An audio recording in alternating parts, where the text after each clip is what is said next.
Olá, meus meninos e meninas, tudo bem? Vamos dar continuidade à nossa especiação, bloco 3, para dar uma reavaliada em relação ao que nós vamos ver agora a partir desse exercício. Vamos ter colocado alguns exercícios para apreciação de vocês. Tem alguns vão ter que passar até por um efeito de uma correção pequenininha, que a gente vai estabelecer aí para vocês, tá bom? E nós vimos aí na apresentação de especiação do tipo alopátrica e simpátrica. Nós vamos ver agora dois tipos de especiação para finalizar esse assunto, que é com relação a parapátrica e peripátrica, tá? Sendo que essas duas especiações são muito discutidas ainda na parte da evolução da sua valia, né? Se ela realmente tem expressividade ou não, já que elas são derivadas de alguns autores consideram da especiação alopátrica e alguns da especiação parapátrica. Para mim, todas elas têm o mesmo tipo de origem no sentido de serem alopátricas, né? De conjunto de migração, depois de isolamento geográfico, que quando caminha para um efeito de isolamento geográfico é uma especiação do tipo alopátrica, que tanto é que ela pode se chamar especiação alopátrica ou simplesmente especiação geográfica, tá? Lembrando que o nome, né, especiação, é uma ação de formar novas espécies, ok? Hoje o mecanismo de como se dá essa formação não foi explicada por Darwin, embora Darwin falava nos seus trabalhos da capacidade que a natureza tem dentro de um processo de seleção natural, né, estabelecer a formação de novas espécies, embora o mecanismo não seja muito bem elucidado. Lamarck falava que a especiação, né, dentro desse assunto de formação de novas espécies, a própria natureza se incumbia disso, né, porque a natureza tinha poder criativo. Darwin não, Darwin discordava dessa ideia e falava que a natureza não tem poder criativo, a natureza tem poder seletivo. Agora, o mecanismo que faz com que haja essa nova formação de espécie era desconhecido por Darwin, porque foi colocado no século XX, foi conhecido com o nome de mutação, tá? Fique bem clara essa ação aí. Então vamos lá, fazendo parte do projeto Biologia Passo a Passo, vamos dar continuidade nesse nosso assunto, que é com relação à especiação parapátrica. Eu lembro do macetinho parapátrica, fala assim, para ao lado, né? Na realidade é uma expansão, né? Existe um efeito migratório, e nesse novo espaço que ele conquista, né, ele não volta atrás no sentido de estabelecer um fluxo gênico, de retrecruzar com os indivíduos que estão da área onde ele partiu. É como se ele mantesse um novo espaço e falou, daqui tá bom demais, daqui não sai para lugar nenhum. Tá? E com o passar do tempo, de tanto ele permanecer naquela área e só se recruzar entre eles, estabelecer o cruzamento entre eles, eles vão se isolando geneticamente.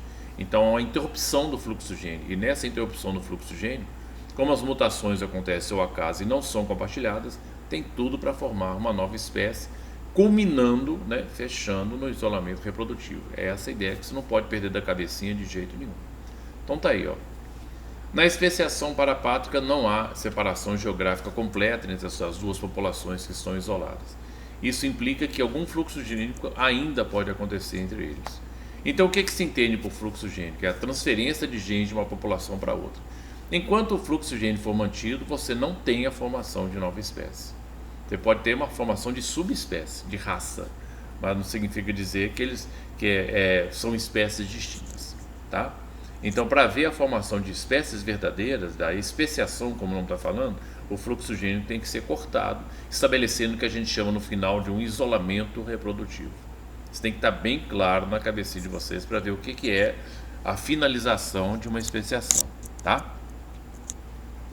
Então, numa especiação parapátrica, como eu falei para você, fica assim, para ao lado. Olha como é que é interessante. Nessa parapátrica você tem um grupamento de indivíduos que vai para conquistar uma nova área, né? Entra num novo habitat, né? Um novo ambiente, e ali nesse novo ambiente há uma pressão seletiva de adaptação nessa área, e consequentemente nessa adaptação seletiva o material genético que vai sofrendo mutações naquela área não é compartilhada com a área de origem de onde eles partiram, e vai se intensificando essa diferença em função do tempo. Até que mais tarde, depois com os avanços das populações que eles vão crescendo, vão aumentando de tamanho, quando as duas tentam se recruzar, não cruzam mais. Então atingiu o isolamento reprodutivo, portanto agora são duas novas espécies. Tá lá, ó. Tipo particular de uma especiação alopátrica, porém sem barreira geográfica, né? Alguns autores consideram até que isso é simpatria, porque é um avanço territorial e muda o comportamento das áreas. mas a maioria considera isso como uma especiação alopátrica. Por isso que as pessoas falam, pô, se é uma especiação alopátrica, por que tem que especificar como parapátrica? Né? Uma confusão danada que esse pessoal faz, vamos falar sério. Mas está aí, ó. Mas é um motivo particular. Né? O que impera é uma forte seleção em um grupo particular de populações que se revelam mais adaptadas a viver em um determinado local. Então nós vamos falar aí de gramíneas. Vai ver que legal que é esse negócio aqui, ó. Exemplo, extração de metais pesados em uma determinada região, aumenta a concentração desses metais pesados contaminantes no solo, que são intoleráveis para a maioria das plantas, mas existem outras plantas que resistem a essa proliferação local. É o caso dessa gramínea aqui, ó. Está sendo colocado aqui para vocês. Tem o nome da espécie aí chamada Atoxanthum odoratum, tá? Que é esse efeito. Essa gramínea, ela é indiferente ao ambiente onde tem metais pesados, não exerce uma força venenosa nesse grupo de plantas, desenvolve aí. Então é um tipo de gramínea resistente a metais pesados. E por viverem nesse espaço específico, o seu florescimento acontece em épocas diferentes de outros indivíduos que crescem nos solos normais. Quer dizer, ele é derivado do mesmo grupo que avançou para a área que estava contaminada com metais pesados, mas só que com o passar do tempo ela começou a dar floração diferente da floração original do grupo de onde ela partiu. Então isso já começa a ter um processo que a gente chama de isolamento pré-zigótico sazonal. Porque é como se ela florescesse em março e as outras florescessem em setembro. Então, as mutações que vão acontecendo com ela naquele local, com o passar de vários anos, não são compartilhadas com as mutações da área de origem onde elas partiram. Então, isso está tudo combinando para um isolamento reprodutivo. E se atingir um isolamento reprodutivo, elas se tornam espécies independentes, tá? Espécies novas. Por isso é chamada especiação. Ocorre, portanto, uma redução do fluxo gênico com o tempo. E para ser espécie verdadeira, né, de duas novas espécies verdadeiras, o fluxo gênico tem que ser totalmente fragmentado. Não pode haver mais fluxo gênico entre elas. O isolamento, portanto, se torna quase completo. Né? E esse tipo de especiação pode ser a mais comum do que se acredita colocado na natureza, principalmente por interferência humana. Tá? E o homem está cagando esse planeta, que é uma coisa absurda, então está matando muita espécie aí. E também está liquidando com a capacidade adaptativa das outras espécies devido a fortes mudanças que ele está imperando no ambiente, né? Devido às várias substâncias químicas que estão jogando aí. A outra especiação que é interessante da peripátrica, como está falando, ele perambula, né? Ele vai para fora, então há uma migração dele feita, mas essa migração ele não volta mais para a origem. É como se tivesse uma galera na China, aí vai para a Índia e depois fala assim, quando der sexo a gente volta para lá, não dá não. Porque no meio do caminho, meu filho, você tem o Himalaia, você tem uma cadeia de montanha gigantesca, não dá para voltar não, velho. Tá? Então existe o efeito aí desse movimento, né? Que vai para bem longe, é uma migração. Ali cada área se age de forma independente, sofre mutações independentes que não são compartilhadas. Portanto, há uma interrupção do fluxo gênico, ele não caminha um gene de um para outro.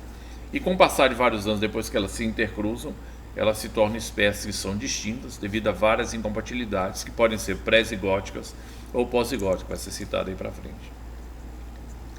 Populações de tamanhos pequenos fazem com que a especiação completa seja o resultado mais provável do isolamento geográfico. Então, quanto menor a população que ele sai para uma nova área, sofre adaptações naquela área, essa pressão seletiva ela age de uma forma mais rápida e o isola de forma mais rápida em relação ao outro grupo original de onde ela partiu. Tá? A deriva genética, portanto, ela age mais rapidamente quando a população é de população reduzida, de pequeno tamanho. É como acontece ali, ó, eu tenho uma população mesclada de besouros verdes e azuis, mas curiosamente, uma fragmentação de um besouros azuis foi para um novo espaço físico, né, para conquistar uma determinada tipo de área, né, que foi uma deriva genética aleatória, mas predominantemente saíram os besouros azuis para um novo espaço, e ali eles se adaptaram bem, se reproduziram, foram sofrendo mutações, mas não compartilharam essas mutações com a população original. Então, consequentemente, eles se isolaram reprodutivamente com o tempo, de modo que quando eles tentam se reencontrar e recruzar, não cruzam mais não. Tá? Aí ele atinge o que a gente chama de isolamento reprodutivo. Ok?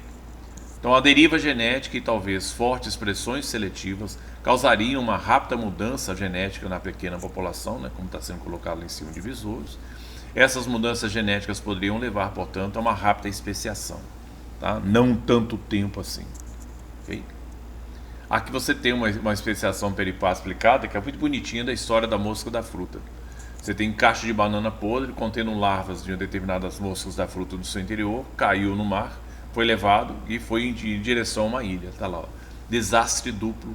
Não obstante, as moscas da fruta que conseguiram alcançar a ilha estão a vários quilômetros separados geograficamente dos seus parentes que estão no continente, né? E apenas algumas dessas larvas sobreviveram à viagem angustiante para finalmente se desenvolver e colonizar na ilha, né? Porque deu sorte de chegar na ilha essa galerinha, né, que vieram na forma de larva, aí eles conseguiram eclodir, né, que aconteceu, conseguiu resistir à presença do sal marinho, porque estavam dentro dos cachos de banana, né, e depois que elas conseguiram cair na ilha, eles conseguiram eclodir, né, e dando origem a um novo grupinho seleto, vamos dizer, de moscas da fruta na ilha, colonizando esse espaço. Vamos continuar a história e ver o que acontece. Só que tem uma novidade nela, ó. Essas mosquinhas da fruta, elas têm genes raros. Ela tem tipos de genes que são encontrados neste grupo em particular, mas que não estão encontrados na população de origem do continente. Tá lá, ó. Genes raros podem sobreviver. Esses poucos sobreviventes, por acaso, levam alguns genes que são raros na população do continente. Um desses genes raros acaba causando uma pequena variação na dança de acasalamento. Então você tem uma mudança no ritual de acasalamento, né? Uma mudança etológica.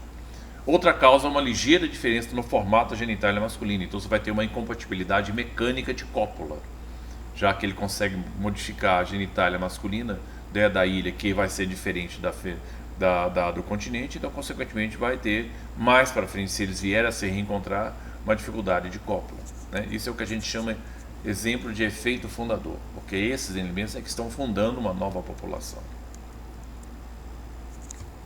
A deriva da frequência gênica então entra aí como? Essas pequenas diferenças que são raras no continente derivam de fixações de pequenas populações na ilha ao longo de algumas gerações, ou seja, a população inteira da ilha acaba tendo esses genes, porque já que ela é pequena e se intensifica o intercruzamento entre elas, esses genes se tornam mais frequentes, tá? Nessas populações. Deixa de ser raro para elas, é raro no continente, mas para quem está na ilha não. E aí vai, ó. Mais mudanças acabam acontecendo. Repare que até a cor das bichinhas estão diferentes, ó. Com a população da ilha cresce, as características únicas da reprodução da ilha resultam em uma cascata de mudanças causadas pela seleção sexual. Essas mudanças aperfeiçoam ou pelo menos melhoram o ajuste da genitália feminina e masculina de um para o outro. E a sensibilidade feminina para as sutilezas no ritual de acasalamento, quer dizer, a forma de como a macho atrai a fêmea na dança de acasalamento se torna distinta em relação à dança de acasalamento das moscas que estão na parte do continente, tá? As moscas também vivenciam uma seleção natural que favorece indivíduos mais bem adaptados ao clima e os alimentos que estão disponíveis na ilha. Então você tem isso aqui que é a formação do ancestral, tá? Você teria aqui um ancestral comum aqui, né, que deu origem tanto a moscas do continente e as moscas que estão presentes na ilha. Isso é o que a gente chama de ancestralidade. Então aí acontece o fenômeno da especiação, ó. Depois de algumas gerações, as moscas das ilhas tornam-se reprodutivamente isoladas da mosca do continente e assim acontece uma especiação peripátrica, né? O que aconteceu? Quer dizer, elas migraram para um novo espaço, se diferenciaram lá, se isolaram, né, de ter feito, houve uma interrupção do fluxo gênico, intensificaram as mutações, as mudanças foram se acontecendo com o tempo até atingir totalmente o isolamento reprodutivo que fecha a especiação. Tá aí, ó. Beleza? Isso é o que a gente tem que dominar em relação ao que é a espécie peripátrica e o que é a espécie parapátrica, tá? Daqui a pouquinho eu volto para a gente dar continuidade ao nosso assunto, então, com relação ao bloco 4, que vai dar alguns tipos de exercícios e também aos tipos de mecanismos que dão um bloqueio do que a gente chama dos mecanismos do isolamento reprodutivo, né, que pode ser pré-zigótico e pós-zigótico. E vai falar um pouquinho também dessas adaptações específicas nas áreas chamada irradiação adaptativa e convergência adaptativa, que é basicamente uma revisão dos chamados evidências evolutivas, tá bom? Daqui a pouquinho eu volto.